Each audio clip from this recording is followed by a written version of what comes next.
Very good morning. May I request those who are far at the back to come to the front so that we have a debate to start. That decade, but whether the decade met with expectations is for probably the panel to estimate.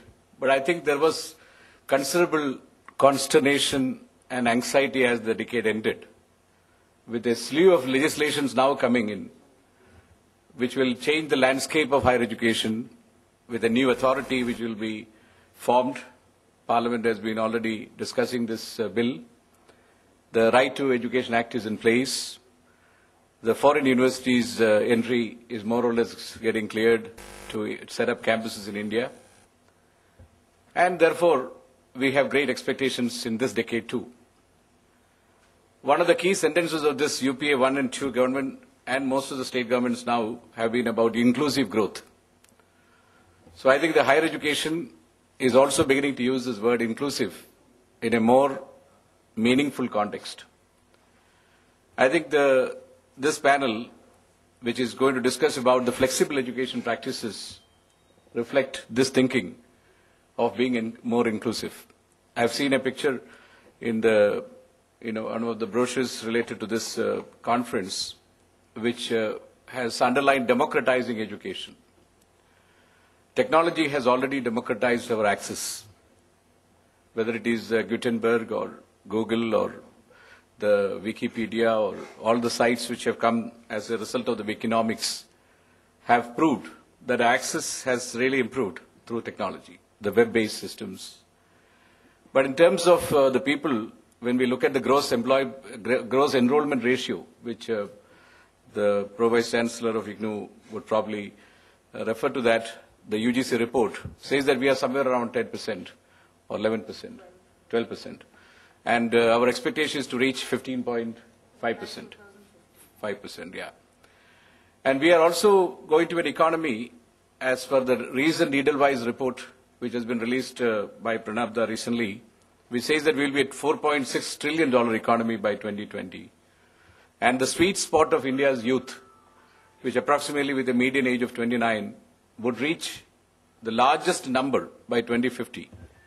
And that sweet spot and this 2020 exploding into a superpower in terms of economy all point towards two issues, in my view. One is, how do you innovate minds and create mindsets? Two, how do you skill India's hands and create skill sets? So there are two issues, mindsets and skill sets. One, I think the National Knowledge Commission and Mr. Kapil Sibal's innovation universities, etc., is attempting to create that new ecosystem for mindset, which is innovation. It is a very hard fact that only 3% of India's 12.8 million people who join the workforce have any kind of training. If you look at the actual training, professional training is only 2%. If you add the Guru Shishya kind of learning, it may be another 8%, so it is against 10% totally in terms of vocational training systems. So there is a need for higher education to ramp up the educational access through universities if you are going by the brick and mortar principle, and the numbers have already been mentioned by Honorable Union Minister many times, something like some 6,000 universities more required or something like that. So that is simply not necessarily going to be the solution, because we have seen the ramping up of brick and mortar educational institutions. If that was the solution, the government would not have taken the rearguard action later of putting 44 deemed universities into a question mark. Now, that is not necessarily then therefore the solution. And on the other hand, we have also issues that the vocational training has become a big money maker kind of system where quality is being compromised and there is really no proper accreditation and evaluation processes in place. And many schemes are being announced by different agencies to provide skill training, which has become a laissez-faire of free-for-all of all kinds of players. Now, these two issues point to a fact that something needs to be really opened up, which is more democratic, which is more inclusive, which is transparent, which is a kind of skill exchanges and innovation exchanges which will happen, which will settle not just the iconic institutions being privileged in this century, unlike the previous, where we felt that only iconic institutions have the prerogative to quality.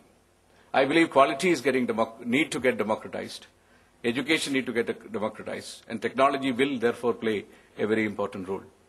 So the higher education of the brick and mortar variety, the e-learning and the new flexible, open distance, all kinds of new educational systems which are coming in, and the skill vocational tracks have some kind of a caste system which have been in India, unfortunately, and that has determined and defined how the lives and quality of lives of these people are going to be.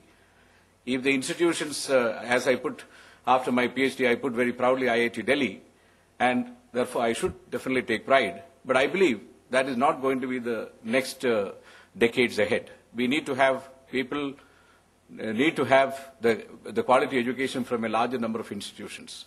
There is a great possibility now emerging with this 3 tracks coming into a more converging role and removing this caste paradigm which has been perpetrated by the last 50 years of Indian education to one of more inclusive higher education.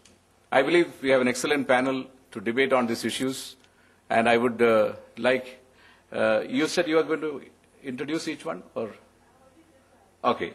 So shall I request, starting with the Pro Vice Chancellor, maybe that we will start with Professor Srivatsam, and then we will go around the panels to hear about these various views. Srivatsam.